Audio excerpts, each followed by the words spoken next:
नमस्कार। हिंदी विद के अवस्थी चैनल में आप सभी का हार्दिक स्वागत, वंदन एवं अभिनंदन है। मैं के अवस्थी।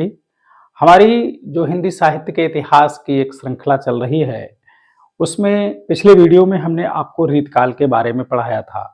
पिछले वीडियो में हमने ये समझने का प्रयास किया था कि भक्ति काल से कैसे धीरे धीरे रीतकाल का प्रादुर्भाव हो गया था। आज हम ये समझने का प्रयास करेंगे कि साहित्य में रीतकाल से कैसे धीरे धीरे आधुनिक काल का अभ्युदय हुआ, जहां रीतकाल में पूरी जो मुगलों की शासन व्यवस्था थी वो अपने वैभव के चरम पर थी। सुरा और सुंदरी के मद में डूबे हुए मुगल, उन्होंने पूरे समाज में एक दो व्यवस्थाएं खड़ी कर दी थी। एक और शोषित समाज था, एक और शासक वर्ग था।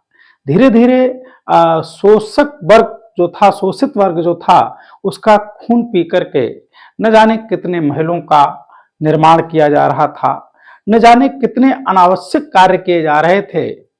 शासक वर्ग सत्ता के मद में इस कदर डूबा हुआ था कि जिसके परिणाम स्वरूप भारत में धीरे धीरे अंग्रेजी शासन का अभ्युदय हुआ। अंग्रेजी जो शासन व्यवस्था थी वो साम्राज्यवादी नीतियों पर आधारित थी।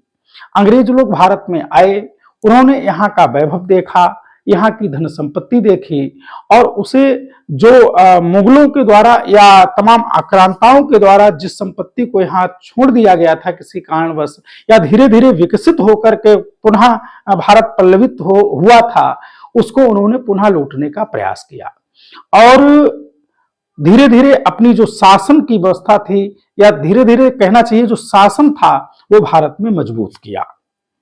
और अंग्रेजों के शासन में ऊपर से तो देखने में सब कुछ अच्छा लग रहा था, लेकिन अंदर अंदर इतना लूट का साम्राज्य हो रहा था कि धन की जो भागीरथी है वो कहना चाहिए कि धीरे धीरे विदेश की ओर प्रवाहित होने लगी थी।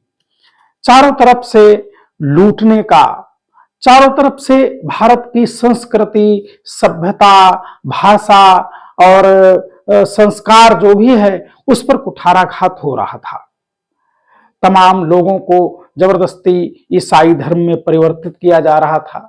यहाँ की जो धार्मिक संस्थाएं थी उनको नष्ट किया जा रहा था। तमाम जो मिशनरीज थी वो यहाँ की धार्मिक संस्थाओं पर अपना प्रभुत्व स्थापित करना चाहती थी। यहाँ की जो मूल भाषा है हिंदी, उसके प्रति उनका बड़ा उपेक्षात्मक रवैया था। वे अरबी और फारसी या अंग्रेजी के समर्थक थे। तो ऐसी स्थिति में आखिरकार यहाँ के जो मनीषी थे, विचारक थे, समाज के शुभचिंतक थे, वो कैसे चुप रह सकते थे। उन्होंने विचार किया कि अंग्रेजी शासन व्यवस्था हमारी जड़ें बिल्कुल हिला देगी। तो उनके मन में धीरे धीरे आक्रोश पैदा हुआ और 1857 की क्रांति के बाद में जो भारत में एक नई क्रांति का प्रचार प्रसार कहना चाहिए या प्रभाव कहना चाहिए, उसने हमारे साहित्य को बहुत ज्यादा प्रभावित किया। अगर अंग्रेजों की शासन व्यवस्था को देखें तो भारतेंदु जी ने बड़ा एक करारा प्रहार किया है उस पे कि अंग्रेज राज सुख साज सजे सब भारी, पर धन विदेश चली जात यही अति ख्वारी। उन्होंने कहा कि अंग्रेजों की शासन व्यवस्था में और तो सब कुछ ठीक लग रहा है, लेकिन धन का जो प्रभाव विदेश की ओर हो रहा है, इससे भारत की ख्वारी हो रही है, विनाश हो रहा है। उन्होंने कहा कि निज भाषा उन्नति है सब उन्नति कर मूल, बिन निज भाषा ज्ञान के मिटे नहीं को सूल। या कहना चाहिए कि अंग्रेजी पढ़ के यद्यपि सबगुण होत प्रवीण, पर निज भाषा ज्ञान के राहत हीन के हीन। ऐसी विचारधाराओं का जब जन्म हुआ, ऐसे मनीषियों ने जब चिंतन प्रारंभ किया, तो वहीं से आधुनिक काल का अभ्युदय हुआ या आधुनिक काल का विकास हुआ। चलिए आज के वीडियो में हम आधुनिक काल के बारे में या उसका जो साहित्य है वो कितने रूपों में आगे चल करके कितने भागों में विभाजित हुआ है उसको समझने का प्रयास करेंगे। आधुनिक काल जो 1843 से प्रारंभ हुआ था, वैसे मूल रूप से अगर देखा जाए तो भारतेंदु का जन्म जो 1850 ईस्वी में हुआ था, उसके बाद में 1857 में भारत की स्वतंत्रता की पहली क्रांति हुई थी। वहां पर से अगर हम उस काल को माने, आधुनिक काल को, तो ज्यादा अधिक उपयुक्त प्रतीत होता है। अब इसको कई भागों में आगे विभाजित किया गया है। जो आधुनिक काल है उसको जिस जिस समय में अनेक अनेक लोग जो जिन्होंने नई नई दिशा प्रदान की है हिंदी साहित्य को, उनके नाम के आधार पर आधुनिक काल को कई भागों में बांटा गया है। चलिए आज के वीडियो में हम केवल उन्हीं पर चर्चा करते हैं। अब आधुनिक काल का जो पहला काल था जिसे हम भारतेंदु युग के नाम से जानते हैं,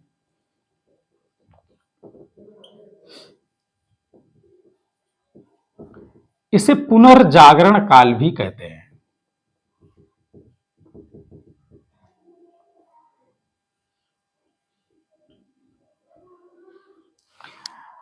नाम से ही स्पष्ट हो रहा है कि भारतेंदु हरिश्चंद्र का जो जीवन रहा है या उनके द्वारा जो साहित्य का सृजन किया गया है, उनके जो भी सहयोगी लेखक रहे हैं, भारतेंदु के जीवन काल का जो कालखंड है उसको भारतेंदु युग के नाम से जाना जाता है।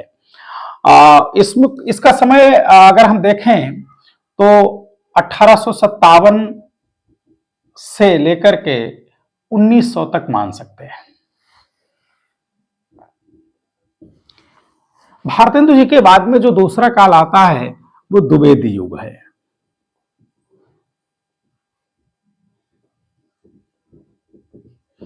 इसे जागरण सुधार काल भी कहा जाता है।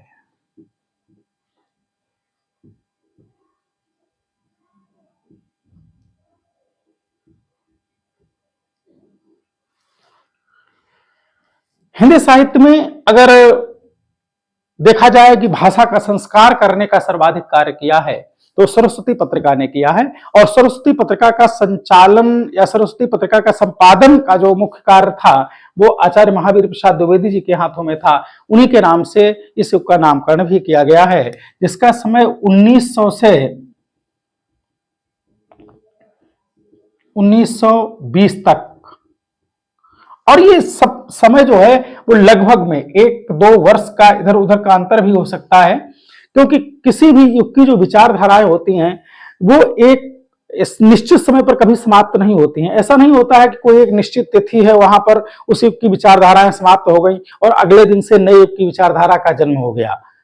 तो इसलिए किसी किसी पुस्तक में इसको 1918 भी माना जाता है, उसका कोई विशेष फर्क नहीं पड़ता है। तीसरा जो युग है उसको शुक्ल युग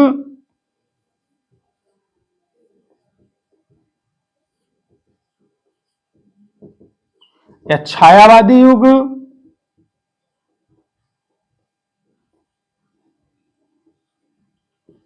के नाम से जानते हैं, जिसका समय जो है 1920 से लेकर के 1938 तक। अब इसके बाद में जो चौथा युग है जिसको हम शुक्लोत्तर युग कह सकते हैं,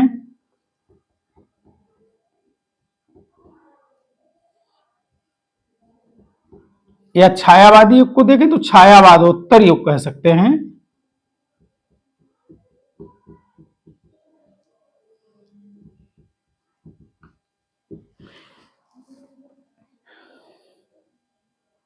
या इसी का दूसरा एक और नाम भी हो सकता है प्रगतिवाद, प्रगतिवादी या प्रयोगवादी।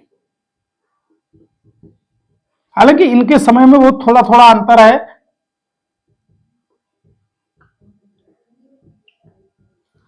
इसका समय 1938 से 1953 तक रहा है। और अगला जो है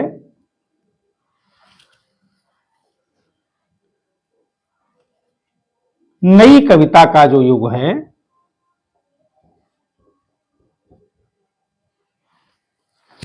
इसका समय 1953 से लेकर के और आज तक। अब यहां पर जो आज तक की संज्ञा दी गई है, इसमें नई कविता के भी कुछ रूप बदले हैं, जिसे आगे परवर्ती लोगों ने अकविता का नाम दिया है। जो आज कविताएं लिखी जा रही हैं वो छंदों के बंधन से बिल्कुल मुक्त हैं। तो ऐसी कविताएं इसी युग की देन हैं। चलिए आगे के वीडियो में एक एक करके क्रमशः हम भारतेंदु युग से लेकर के और नई कविता में जो आज तक का युग है उनको समझने का प्रयास करेंगे। अगर आप इसका स्क्रीनशॉट लेना चाहते हैं तो ले लीजिएगा। धन्यवाद। अगले वीडियो में पुनः भेंट होती है, तब तक के लिए नमस्कार।